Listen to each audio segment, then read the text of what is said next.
ঋণ জালিয়াতি মামলায় সাবেক প্রধান বিচারপতি এসকে সিনহার বিচার শুরু, গ্রেপ্তারি পরোয়ানা জারি।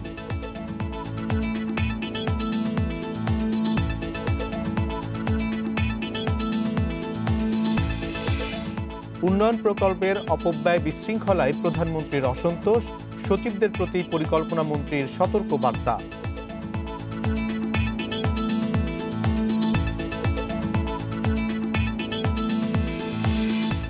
সিনহা হত্যা মামলায় এখনো 7 পুলিশকে রিমান্ডে নিতে পারেনি র্যাব, পার হলো আদেশের 1 সপ্তাহ।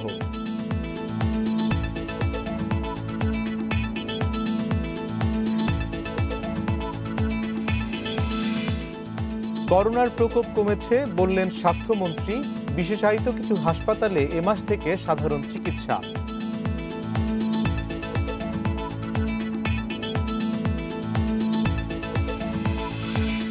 সংবাদ সন্ধ্যা নিয়ে আপনাদের সামনে আছি আমি অনিমেষ কর। শুনছিলেন শিরোনাম, এবার জানিয়ে দেব পুরো খবর। দেশে প্রথমবারের মতো কোনো প্রধান বিচারপতি দুর্নীতিতে অভিযুক্ত হলেন। ঋণ জালিয়াতির মামলায় বিচার শুরু হলো সাবেক প্রধান বিচারপতি সুরেন্দ্র কুমার সিনহার।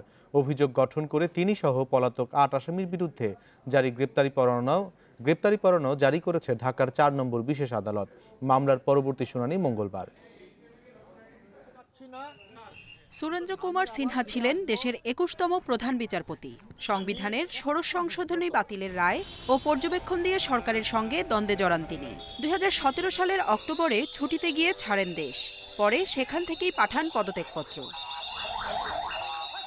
এর পরপরই তার বিরুদ্ধে 2016 সালে ফার্মার্স ব্যাংক থেকে ভুয়া তথ্য দিয়ে অন্যের নামে 4 কোটি টাকা ঋণ নিয়ে পরে নিজের অ্যাকাউন্টে স্থানান্তরের অভিযোগ ওঠে। তদন্ত শেষে গত বছরের 10 জুলাই সিনহাসহ ব্যাংকটির 11 কর্মকর্তার বিরুদ্ধে মামলা করে দুদক। 5 জানুয়ারি তাদের দেয়া অভিযোগপত্র আমলে নিয়ে 11 জনের বিরুদ্ধে জারি হয় গ্রেপ্তারি পরোয়ানা। এ মামলায় ফার্মার্স ব্যাংকের অডিট শাখার সাবেক পরিচালক বাবুল চিশতি কারাগারে, জামিনে আছেন আরও 2 কর্মকর্তা। আসামিদের বিরুদ্ধে 420, 409, 109, 1947 সনের 5-2 দুর্নীতি প্রতিরোধ আইনের এবং মানি লন্ডারিং আইনের 4-2 এবং 3 ধারায় ওনাদের বিরুদ্ধে চার্জ গঠন করা হলো। মামলার পরবর্তী তারিখ 18 তারিখ রাখা হলো সাক্ষ্য গ্রহণের জন্য। এদিকে দুদকের প্রধান আইনজীবী খুরশিদ আলম খান জানিয়েছেন, যেসব ধারায় অভিযোগ আনা হয়েছে তা প্রমাণিত হলে সর্বোচ্চ যাবজ্জীবন সাজা হতে পারে। Criminal breach of trust by merchant, businessman অথবা আদার্স, এটাও যদি প্রমাণিত হয় এটাতে সর্বোচ্চ সাজা হলো যাবজ্জীবন। তবে এখনই তো এই মুহূর্তে তো কিছু বোঝা যাচ্ছে না। অভিযোগ গঠন হলো, অভিযোগ গঠনের ভিত্তিতে সাক্ষ্য শুরু হবে। সাক্ষ্যতে যদি কমিশন আমরা প্রমাণ করতে পারি লন্ডারিং হয়েছে, তাহলে মানি লন্ডারিং প্রতিরোধ আইনের 4 ধারায় সর্বোচ্চ 12 বছর এবং ওনার সমস্ত প্রপার্টি যেগুলো লন্ডার্ড হয়েছে ওগুলো কনফিসকেটেড হয়ে যাবে রাষ্ট্র বরাবর। রাষ্ট্রের সর্বোচ্চ আইন কর্মকর্তা মাহবুবে আলম বলেছেন, এই বিচার শুরুর মধ্য দিয়ে প্রমাণ হয়েছে যত ক্ষমতাবানই হন, অপরাধ করলে আইনের আওতায় আসতেই হবে। এটা আইনের বিষয়ে, আইন সবসময় নিজস্ব গতিতে চলে। আইনি প্রক্রিয়াটা শুরু করেছে দুর্নীতি দমন কমিশন, সরকারের সাধারণ পুলিশ না। সাবেক প্রধান বিচারপতি এসকে সিনহা এখন কানাডায় রয়েছেন। পদত্যাগের পর তার বিরুদ্ধে দুর্নীতি, আর্থিক অনিয়ম, অর্থ পাচার, নৈতিক স্খলন সহ নানা অপরাধের 11টি অভিযোগ এনে বিজ্ঞপ্তি দেয় সুপ্রিম কোর্ট প্রশাসন। তবে সেসব অভিযোগের তেমন কোনো অগ্রগতি নেই। জান্নাতুল ফেরদাউস তানভি, ইন্ডিপেন্ডেন্ট নিউজ, ঢাকা। উন্নয়ন প্রকল্পে অপব্যয় ও শৃঙ্খলা বিরোধী কাজে প্রধানমন্ত্রী শেখ হাসিনা বিরক্ত বলে জানিয়েছেন পরিকল্পনা মন্ত্রী এম এ মান্নান।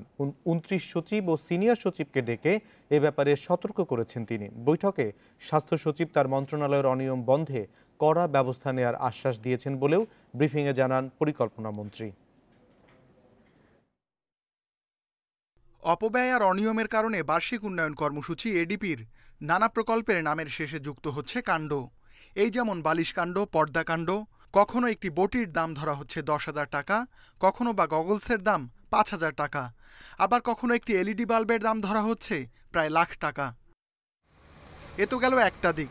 সময় মতো শেষ না হওয়ায় 2-3 দফায় মেয়াদ বাড়াতে হয় প্রকল্পের। এতে বেড়ে যায় ব্যয়। আবার একজন কর্মকর্তা 4-5টি প্রকল্পের পরিচালক হিসেবে কাজ করছেন, ফলে তদারকি হচ্ছে না ঠিক মতো। এসব কারণে গণমাধ্যমে প্রায় নেতিবাচক শিরোনাম হচ্ছে উন্নয়ন প্রকল্প। এ বিষয়ে আগারগাঁয়ে এনইসি সম্মেলন কক্ষে বৈঠকে সচিবদের কাছে প্রধানমন্ত্রীর বার্তা পৌঁছে দেন পরিকল্পনা মন্ত্রী। সরকার প্রধান বিরক্তি প্রকাশ করেছেন। তিনি এই সম্বন্ধে আমাদেরকে নির্দেশনা দিয়েছেন যে এইগুলা তিনি গ্রহণ করবেন না, আনএক্সেপ্টেবল। এই অপচয় বা এই ধরনের আপনাদের কাছ থেকেও শুনেন, তার নিজের নজরেও আসে। বিশেষ করে প্রকল্পগুলো রিভিশন নিয়ে তিনি প্রায় প্রশ্ন করেন যে এত রিভিশন কেন করেন। প্রথম বললেন 2-3 বছরের প্রকল্প, তারপরে 1 বছরের মাথায় এসে বলেন 4 বছরের লাগবে, আরেক বছরের পরে আবার এসে বলেন না ব্যয় বাড়াতে হবে। এইগুলা তিনি মনে করেন যে এটা শৃঙ্খলা বিরোধী। বৈঠকে স্বাস্থ্য কৃষি খাতের বিভিন্ন প্রকল্পের অনিয়ম আলোচনায় উঠে আসে। বললেন যে স্বাস্থ্য মন্ত্রণালয়ের সচিব সাহেব এখানে নিজে আশ্বস্ত করেছেন, আমাদেরকে এসিওরেন্স দিয়েছেন যে তারা কাজ শুরু করেছেন, তারা টাস্ক ফোর্স গঠন করেছেন এবং তারা বাছাই করে প্রকল্পগুলো যেসব জায়গায় এগুলা নজরে এসছে তার অ্যাপ্রোপ্রিয়েট অ্যাকশন নেবেন। পরিকল্পনা মন্ত্রী জানান, অনিয়ম বন্ধে আরও কঠোর হবে তার দপ্তর। Ruhul Amin, independent news, Dhaka. অবসরপ্রাপ্ত মেজর সিনহা মোহাম্মদ রাশেদ হত্যা মামলায় এখনও ওসি প্রদীপ ও ইন্সপেক্টর লিয়াকত সহ 7 পুলিশকে রিমান্ডে নিতে পারেনি র্যাব, যদিও আদালতের আদেশের 7 দিন পার হলো। সকালে পুলিশের 7 আসামিকে রিমান্ডে নিতে কক্সবাজার কারাগারে যায় র্যাবের একটি দল, কিন্তু হঠাৎ সিদ্ধান্ত বদলে তাদের রেখে ফিরে যায় দলটি। গুলিতে নিহত অবসরপ্রাপ্ত মেজর সিনহার বোনের করা মামলায় টেকনাফের বরখাস্ত ওসি প্রদীপ, বাহারছড়া তদন্ত কেন্দ্রের ইন্সপেক্টর লিয়াকত আলী সহ 3 পুলিশের 7 দিন করে রিমান্ড মঞ্জুর হয় 6 আগস্ট, কিন্তু এখন পর্যন্ত তাদের রিমান্ড শুরু করতে পারেনি র্যাব। ওই 3 পুলিশ কর্মকর্তা সহ 12 আগস্ট রিমান্ডপ্রাপ্ত পুলিশের আরও 4 আসামিকে হেফাজতে নেয়ার তোড়জোড় শুরু করে র্যাব। 7 আসামিকে র্যাব কার্যালয়ে নিতে বেলা 11টার দিকে কঠোর নিরাপত্তায় কক্সবাজার কারাগারে যায় একটি দল। এজন্য কারাগারের যাবতীয় প্রশাসনিক কার্যক্রমও শেষ করে তারা, কিন্তু হঠাৎ করেই সিদ্ধান্ত বদলে আসামিদের না নিয়েই ফিরে যান র্যাব সদস্যরা। কোর্টের থেকে কাগজপত্র এসছে, র্যাব এসেছিল আবার চলে গেছে, এখন নিবে এইটা বলে নাই, পরে নিব, মানে তাদের উপরে নির্দেশ। এর আগে র্যাব জানিয়েছিল মেজর সিনহার সহকর্মী সিফাত ও শিপ্রাকে জিজ্ঞাসাবাদ শেষ করেই আনুষ্ঠানিক রিমান্ড শুরু হবে ওসি প্রদীপ সহ অন্যান্য আসামিদের। শিপ্রা এবং সিফাতের সাথে ইতিমধ্যে আমাদের যোগাযোগ হয়েছে এবং এরপর মূলত পর্যায়ক্রমিকভাবে জিজ্ঞাসাবাদ করব। এদিকে মেজর সিনহা হত্যা মামলা নিয়ে অ্যাটর্নি জেনারেল মাহবুবে আলম জানান, হত্যায় যেই জড়িত থাকুক না কেন শাস্তি পেতেই হবে, কেউই আইনের ঊর্ধ্বে নয়। পুলিশ বাহিনীর অনেক সদস্যই কিন্তু ইতিমধ্যেই শাস্তিপ্রাপ্ত হয়েছেন এবং এগুলো রিপোর্টেড কেসও আছে। কাজেই আমি যে কথাটা বলছি, যদি কোনো অপরাধ কেউ করে, সে যেই হোক না কেন, যেই বাহিনীর হোক না কেন, তাকে তো আইনের আমলে আসতেই হবে। তখন আমাদের দেশটা একটা মুক্ত সমাজ। 31 জুলাই পুলিশের গুলিতে কক্সবাজারে নিহত হন অবসরপ্রাপ্ত মেজর সিনহা। এই হত্যা মামলায় 7 পুলিশ সহ এখন পর্যন্ত গ্রেপ্তার মোট 10 জন। তাদের প্রত্যেককে 7 দিন করে রিমান্ড মঞ্জুর করেছে আদালত। Zahidul Bashar, independent news, Dhaka. Corona চিকিৎসার বিশেষায়িত অনেক হাসপাতালে সাধারণ রোগের চিকিৎসা চলতি মাসেই শুরু হবে। দেশে করোনার প্রকোপ ও মৃত্যু কমে আসছে মন্তব্য করে এই সিদ্ধান্তের কথা জানান স্বাস্থ্যমন্ত্রী জাহিদ মালেক। সচিবালয়ে আজ সাংবাদিকদের এক প্রশ্নের জবাবে তিনি কথা জানান। গত 8 মার্চ বাংলাদেশে প্রথম করোনা ভাইরাস শনাক্ত হয়। ওই দিন 3 জন করোনা রোগী শনাক্ত হওয়ার কথা জানিয়েছিল স্বাস্থ্য অধিদপ্তর। এরপর ধীরে ধীরে করোনায় আক্রান্ত রোগীর সংখ্যা বাড়তেই থাকে। 22টি হাসপাতালকে করোনা বিশেষায়িত হাসপাতাল করা হয়। বৃহস্পতিবার পর্যন্ত করোনা আক্রান্ত রোগীর সংখ্যা 2,69,115। সুস্থ হয়েছেন 1,54,871। মারা গেছেন 3,557 জন। এই অবস্থায় স্বাস্থ্য মন্ত্রণালয় বলছে, করোনা চিকিৎসার জন্য নির্ধারিত হাসপাতালগুলোর 70% বেড খালি। সেই সাথে অন্যান্য রোগের চিকিৎসা নিয়ে সমস্যায় পড়ছে সাধারণ মানুষ। তাই করোনা চিকিৎসার জন্য বিশেষায়িত বেশ কয়েকটি হাসপাতালে এ মাসে অন্যান্য চিকিৎসাও শুরু হবে। আমরা আগামীতে অনেকগুলো হাসপাতাল নন কোভিড করে দিচ্ছি এ মাসের শেষেই, যেখানে সকলেই চিকিৎসা নিতে পারবে। অনেকে চিকিৎসা প্রয়োজন, কিন্তু করোনার প্রকোপ ও মৃত্যু কমে আসছে বলেও জানায় স্বাস্থ্যমন্ত্রী। তাই সংবাদ সম্মেলন বন্ধ করে দেয়া হয়েছে। আপনারা জানেন, করোনা রোগটা আল্লাহর রহমতে আমাদের কমে আসতেছে, প্রকোপ কমে আসতেছে, মৃত্যু হার কমে আসতেছে, সুস্থের হারও অনেক বেড়ে গেছে।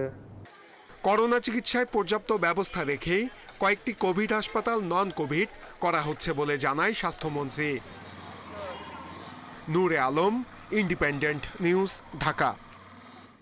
দেশে করোনায় আক্রান্ত হয়ে আরও ৪৪ জনের মৃত্যু হয়েছে। বুধবার দুপুর পর্যন্ত আগের ২৪ ঘন্টায় নতুন রোগী শনাক্ত হয়েছেন ২,৬১৭ জন। স্বাস্থ্য অধিদপ্তরের সংবাদ বিজ্ঞপ্তিতে এসব তথ্য জানানো হয়। বিজ্ঞপ্তিতে জানানো হয় ৮৭টি পরীক্ষাগারে ১৩,১৬২ জনের নমুনা পরীক্ষা করা হয়। এতে শনাক্ত হয় ২,৬১৭ জন। পরীক্ষা বিবেচনায় ২৪ ঘন্টায় শনাক্তের হার ১৯.৮৮। এ নিয়ে মোট করোনা রোগী শনাক্ত হন ২,৬৯,১১৫ জন। নতুন করে সুস্থ হয়েছেন ১,৭৮২ জন। এ নিয়ে মোট সুস্থ ১,৫৪,৮৭১ জন। ২৪ ঘন্টায় মৃত্যু ৪৪ জনের মধ্যে পুরুষ ৩১ জন এবং নারী ১৩ জন। এ নিয়ে এ পর্যন্ত করোনায় দেশে প্রাণ হারিয়েছেন ৩,৫৫৭ জন। শনাক্ত বিবেচনায় মৃত্যুর হার ১.৩২। বিশ্বে করোনায় মৃতের সংখ্যা ৭.৫ লাখ ছাড়ালো। আক্রান্তের সংখ্যা ২,৭৫ লাখের বেশি। ২৪ ঘন্টায় মারা গেছেন ৬,৫০০-এর বেশি। এর মধ্যে ভারতেই ৯৫০ জন।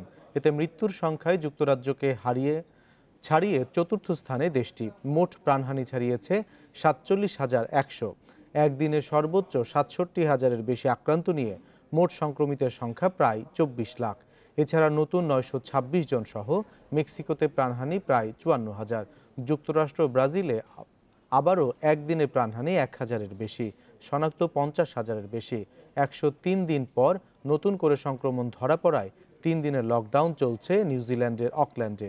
এদিকে করোনা সংক্রমণ রোধে তরুণদের নিজ নিজ দায়িত্ব পালনে আবারও আহ্বান জানিয়েছে বিশ্ব স্বাস্থ্য সংস্থা। দুদকের জিজ্ঞাসাবাদেও রিজেন্ট কেলেঙ্কারির দায় সাবেক স্বাস্থ্য সচিব আসাদুল ইসলামের ওপর চাপালেন ডক্টর আবুল কালাম আজাদ। পাশাপাশি নিজেকে নির্দোষ দাবি করে এ বিষয়ে তদন্তে সব ধরনের সহযোগিতা দেওয়ার কথাও জানান স্বাস্থ্য অধিদপ্তরের এই সাবেক মহাপরিচালক। সেগুনবাগিচার দুদকের প্রধান কার্যালয়ে সকাল 10:15 থেকে প্রায় 5 ঘন্টা জিজ্ঞাসাবাদ করেন দুদক কর্মকর্তা।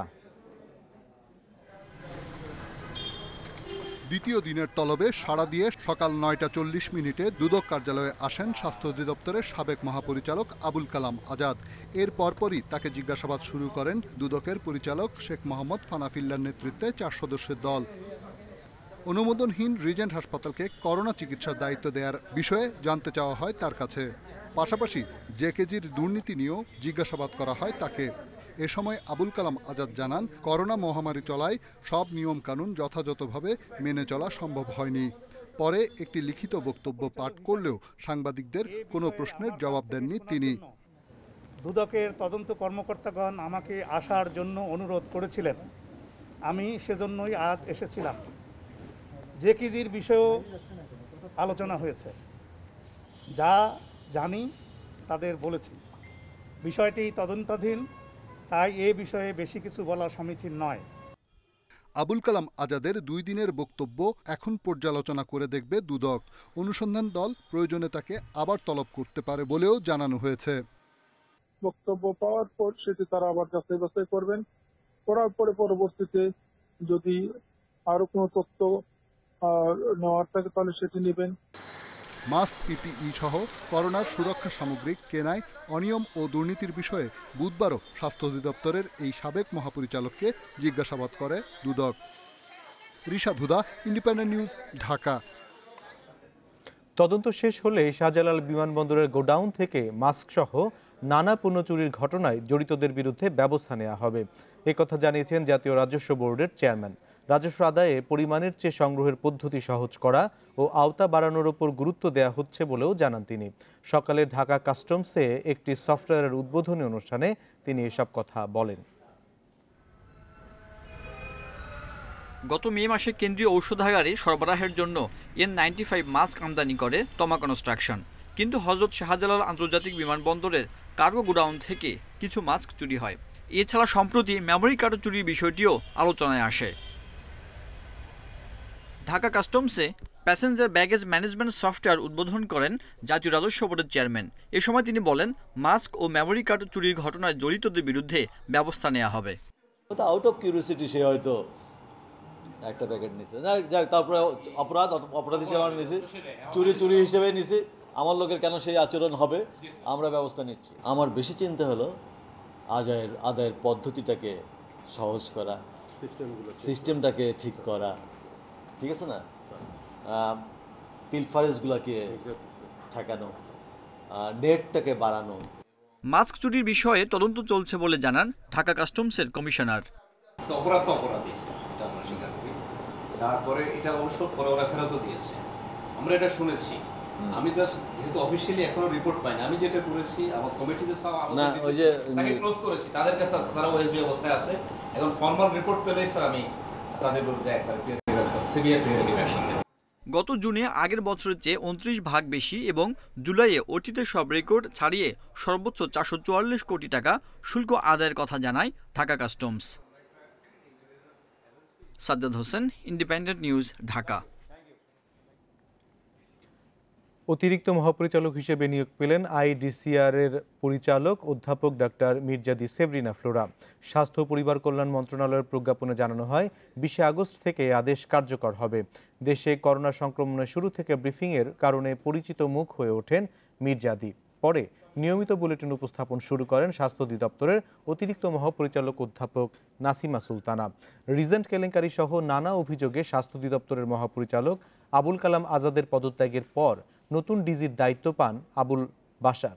অতিরিক্ত মহাপরিচালক হোসনে আরা তাহমিনা 19 আগস্ট অবসর উত্তর ছুটিতে যাবেন।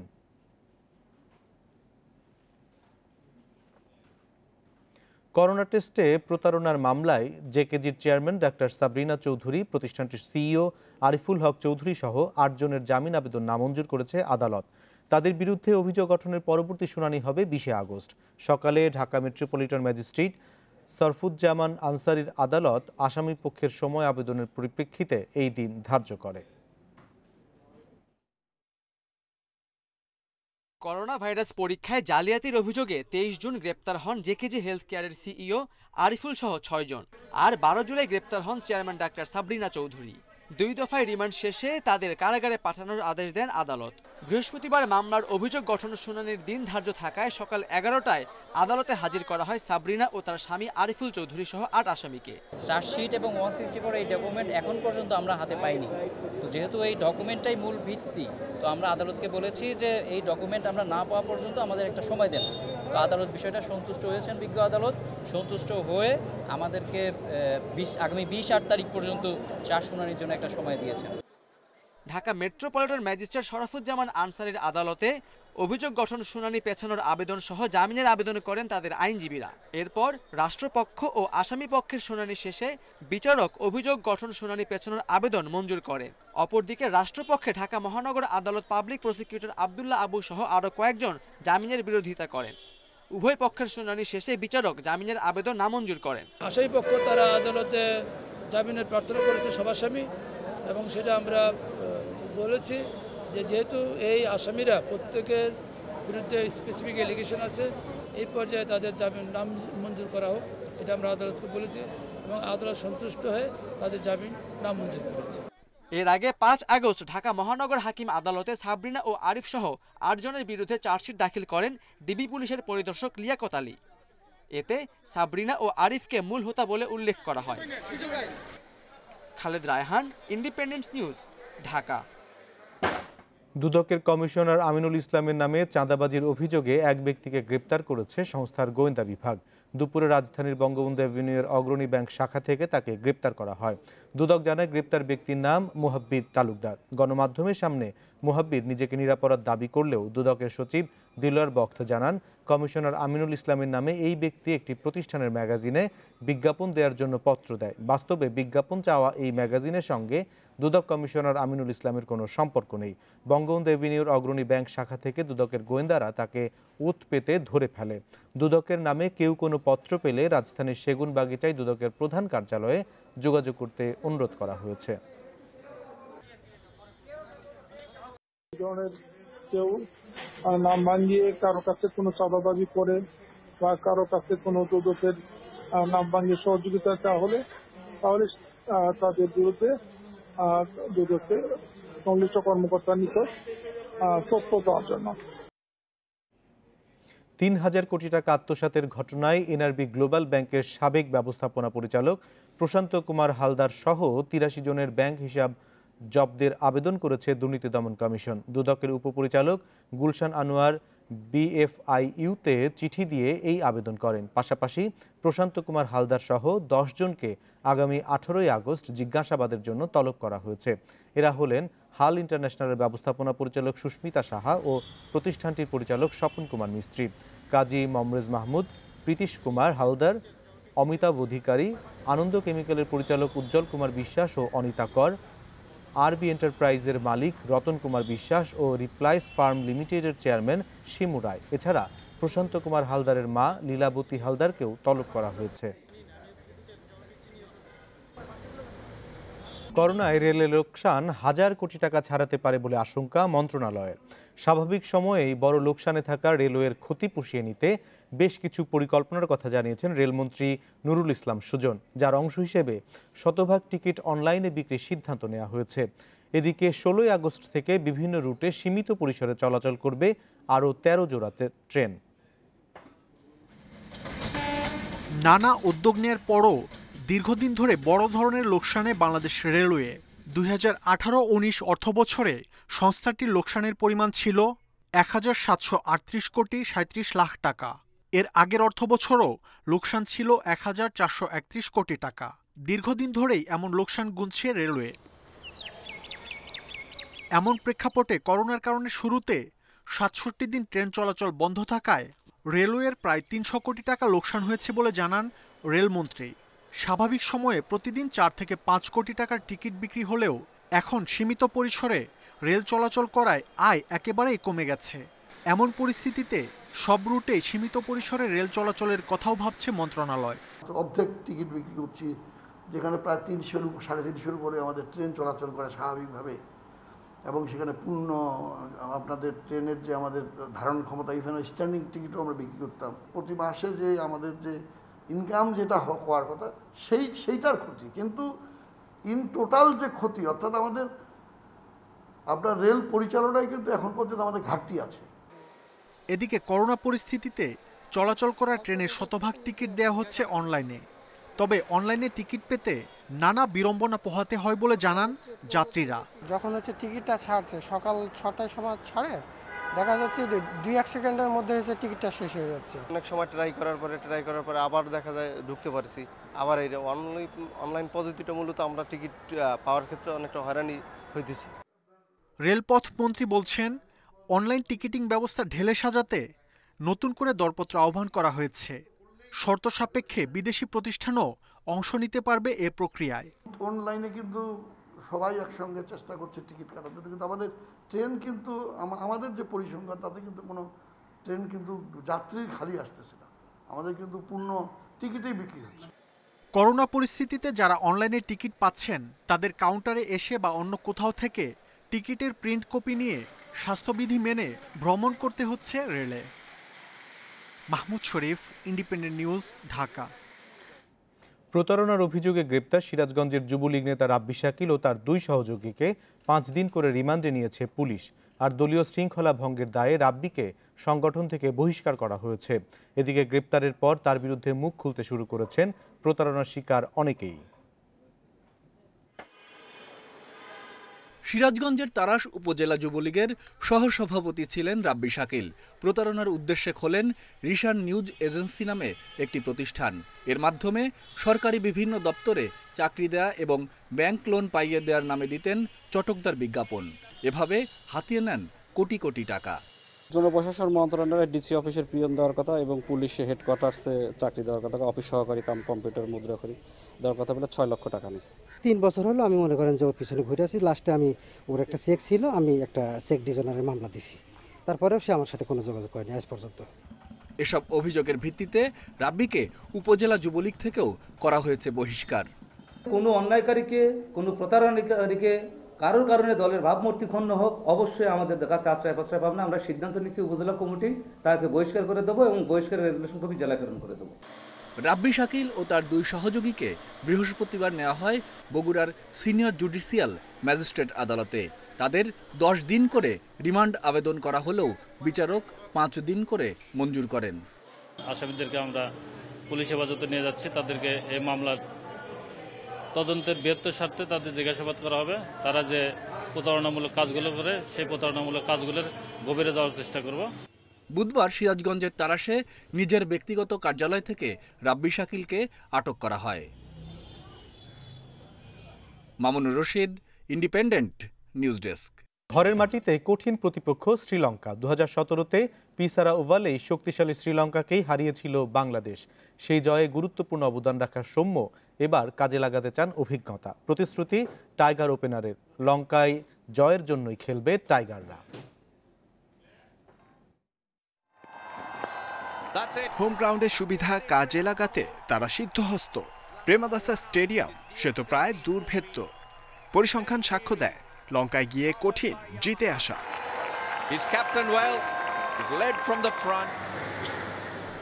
বাংলাদেশের জন্য কাজটা আরও চ্যালেঞ্জিং।